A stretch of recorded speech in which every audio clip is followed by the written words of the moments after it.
Alright, so for today's video, I'm going to do a video talking about the 8bitdo Nintendo 64 controller. I got mine in yesterday, and I've been messing with it a little bit on Project 64, since that's all I have that I can mess with it, because as you guys know, most Bluetooth controllers you can pair up if you have a Bluetooth signal on your PC, which most do nowadays. So that's how I've been messing with it, and that's the gameplay you guys are going to be seeing throughout this video was via Project 64 and this bad boy, the 8bitdo 64 controller. Now, that being said, I do want to stress this real quick. This controller is kind of specifically designed for the analog 3D, since the fact that it has no controller pack support or transfer pack support or rumble support. Rumble support doesn't matter because rumble is built into this controller, but other than those issues, that's the only major caveat that's with this controller. If you are wanting to use it with OG hardware. Also, if you're wanting to use it with OG hardware as well, you will need to buy a Bluetooth 2.4 gigahertz dongle adapter. I believe they sell them on 8bitdo's website, but I'm not sure because I don't really go to 8bitdo's website that much, but I know you can buy them, I think. If I find the link to the thing you need to buy, if you wanted to buy this for original hardware, I'll try to find it and put a link below in the description. But honestly, if you're wanting to play original hardware, just buy one of the Retro Fighter controllers. Honestly, because they support memory cards and rumble packs. They don't support transfer packs. So if you're looking for Pokemon stuff, you're gonna need an original N64 controller. Anyway, with all that out of the way, let's get into the main features of this controller and what I like and what I don't like about it. So first off, the overall comfort of the controller is great. It fits very nicely in my hands. It's about the size of a Switch 1 or Switch 2 Pro controller. That's why I really dig this size of controller.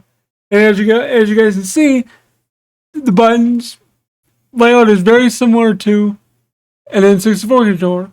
You have your start in the middle, that big white button, your B, A, and then your C buttons, your D-pad, and then your analog stick, and then you also have an analog button and the, I guess, plus and minus. I don't really know what they are. I can't really tell what's on those symbols because they're so tiny. I'll try to get a good close up for you guys. So there you go. And on the top here, you're probably thinking, well, why the hell is there 4 shoulder buttons? Well, the first 2 are L and R, and then the back 2 are both Z triggers. Or I shouldn't say triggers. The Z button, but we all called it Z trigger back in the day because that's what, if you were playing FPS games, that's what the Z button mostly did, is fire your gun. So that's kind of convenient for people that are dominant left hand. Pressing Z. For me, I would prefer to press with my right, so that is kind of nice that there is one on the right side, because that does make playing first-person shooting games easier for me, because it's more accessible. And on the top here, you also have a sync button and your USB-C charge port, which a USB-C white cable and black cable, if you get a black controller, is included with this controller. So like I said, one of my major gripes with it is the D-pad. The D-pad is very stiff, kind of like the Nintendo Switch Pro Controller. If you've used one, you know what I'm talking about. It's very, like, not mushy, but it's a very firm D-pad, and doing like fireball motions and stuff can be kind of tricky. But I do think it doesn't feel exactly like the Switch Pro Controller, but I do think once I break this controller in more and use it more, once I like press the direction buttons enough, I think it'll break in this controller, break in the membranes and all that stuff. So that being said, that's a minor gripe. Like, I honestly don't see very many people playing like Clay Fighter, Mortal Kombat 4, Deadly Arts, War Gods. Like, the N64 really isn't known for its fighters, so I don't think the D-pad is really used that much anyway, so it's not really that big of a deal. But the other thing I want to make note of is the analog stick. If you are used to an analog stick from an original N64 controller, this one might throw you off because it is so more responsive, like a modern stick. That, I'm not saying it as a detriment, but I am saying it is something worth noting. If you're used to like a worn out joystick on your N64 controllers, you're gonna be in for a surprise when you start to play like GoldenEye or some RPG or action adventure like Zelda or something like that. You're gonna be surprised when you don't have to like jam your analog stick all the way up to have Link or whoever run.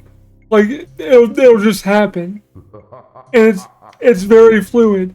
But like I said, that is something to be aware of. If you're used to that, it might take a little bit getting used to, because it was jacking me up when I was trying to get when I was just first thinking around with it before doing videos and doing the videos for this video.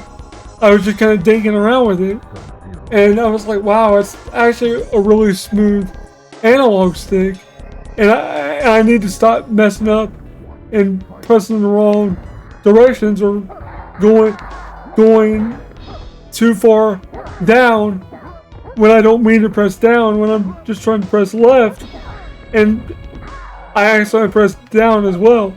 Like in Smash Bros, I was getting, when I would turn to do something, I would be turning to press B just to do the standard like Thunder Shock with Pikachu, but I would get the Thunderbolt or Thunder, whatever it is, with Pikachu, because my thumb would slip and hit down ever so slightly. So that would kind of throw me off. I was like, I gotta be more consciously aware of what my thumb is doing. So it's gonna take a little bit of time for not only me to get used to, but I think everyone that grew up with an N64 and that analog stick, you're gonna have to get used to that, because like I said, that's not a bad thing, but I'm just saying it's something worth noting. So yeah, like overall, I really do dig this controller. I love the way it looks. I love like the really like white, like milky white color of it. It's gonna look so nice paired with my white analog 3D console. It's gonna look really sleek, really sexy, I think. So I do enjoy the way this looks. There is a firmware update for this available. If you've updated your 8bitdo controllers in the past, you can't, as of me recording this, use the Ultimate Updater. You have to actually download the firmware updater file thing itself and then plug it into your computer and then update it that way. that will make it compatible with the Nintendo Switch 2.